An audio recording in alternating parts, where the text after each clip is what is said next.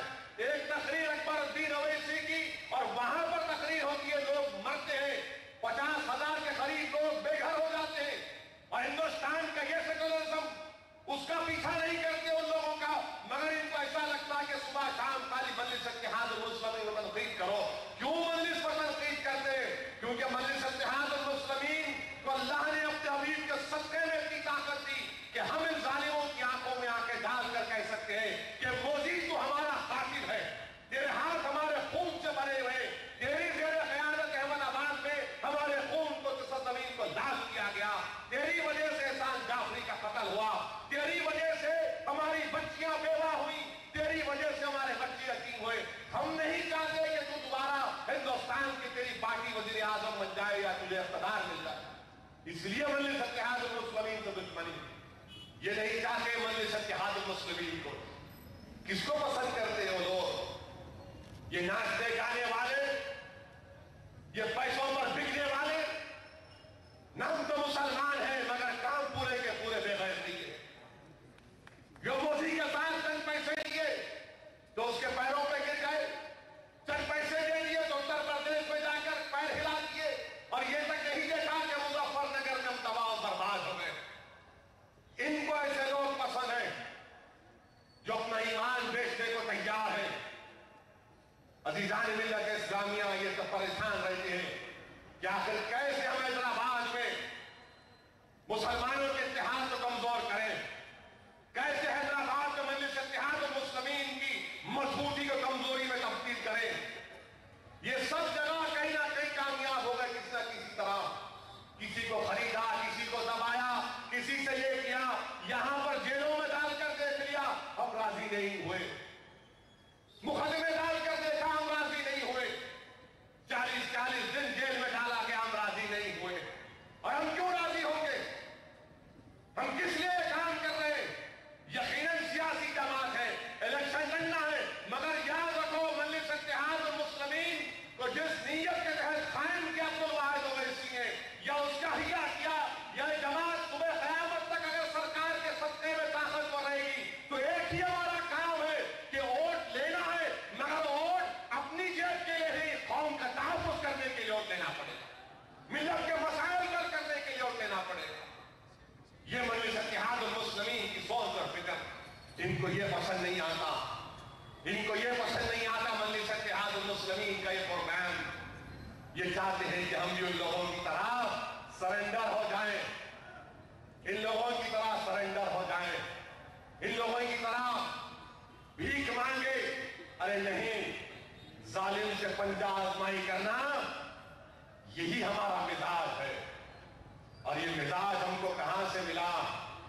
یہ مزاج ہم کو میدان بدر سے ملا، یہ مزاج ہم کو جنگ خندق سے ملا، یہ مزاج ہم کو قادسیہ سے ملا، یہ مزاج ہم کو کربلا سے ملا، اہل بیت کی قربانیوں سے ملا۔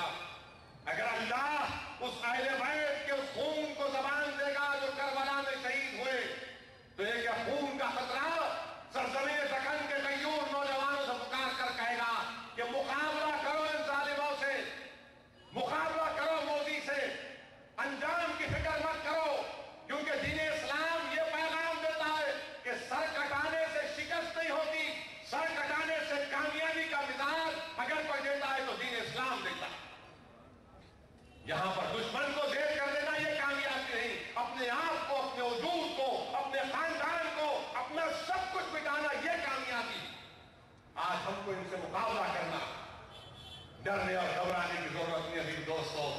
یہ کیا کر لیں گے؟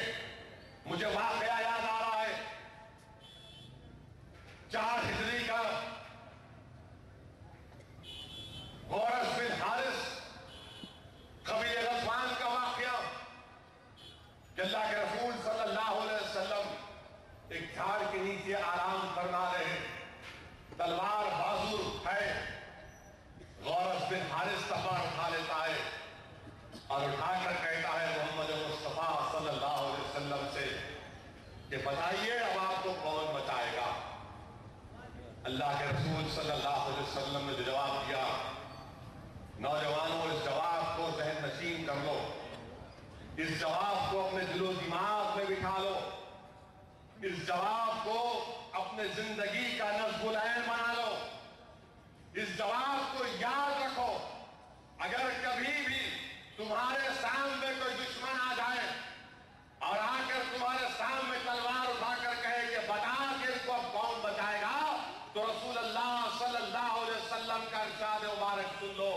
رحمت للعالمین صلی اللہ علیہ وسلم نے ارشاد فرمایا کہ مجھے اللہ بچائے گا، مجھے اللہ بچائے گا۔ اور جیسے آقا دو عالم صلی اللہ علیہ وسلم نے کہا، غورث بن حارث کانپ گیا، بجلی گری، تلوار اس کے ہاتھ سے گر گئی۔ رحمت للعالمین آرام سے تلوار اٹھاتے اور پوچھتے بتا تجھے کون بچائے گا، بتا تجھے کون بچائے گا؟ وہ قدموں میں گر جاتا ہے، آپ کریم ابن کریم ہیں، آپ مجھے معاف کر دیجئے۔ اللہ کے رسول صلی اللہ علیہ وسلم فرماتے ہیں کہ جا میں تجھے معاف کر دیا۔ وہ چیخ مارتا اور کہتا ہے کہ میں آج ایمان لاتا ہوں اور کہتا ہوں کہ آپ اللہ کے سچے رسول ہیں۔ عزیز دوستو، یہ مزاج ہم کو مقابلہ کرنا ہے ان لوگوں سے، پیچھے نہیں ہٹنا ہے۔ مظفر نگر میں خاموشی اختیار کیے، مظفر نگر اتر پردیش کے اسمبلی میں قریب 60 کے قریب مسلم ایم ایل اے، جس میں رولنگ پارٹی برسر اقتدار جماعت سماجوادی کے 40 مسلم ایم ایل اے، کسی میں اتنی ہمت نہیں ہے کہ آواز اٹھا سکے، کسی میں اتنی طاقت نہیں ہے کہ جا کر دیکھ سکے۔ افسوس ہوتا ہے وہاں کا وزیر جو مظفر نگر کا انچارج منسٹر محترم اعظم خان، کہاں گیا ان کا عزم کہاں گیا؟ جس ڈسٹرکٹ کے انچارج، وہاں پر ہمارے بچوں کی عزت لوٹی گئی۔ میں نے اس واقعات کا ذکر کیا کہ اردو میگزین میں ایک نیہا ڈکسٹ رپورٹر نے لکھا کہ کیسا ہمارے بہنوں کی عزت لوٹی گئی۔ ہندی پکچروں کے گانے چل رہے تھے، کوئی ڈھول بجا رہا تھا، ایک کے بعد ایک شیطانوں نے ہماری بچوں کی عزت لوٹی۔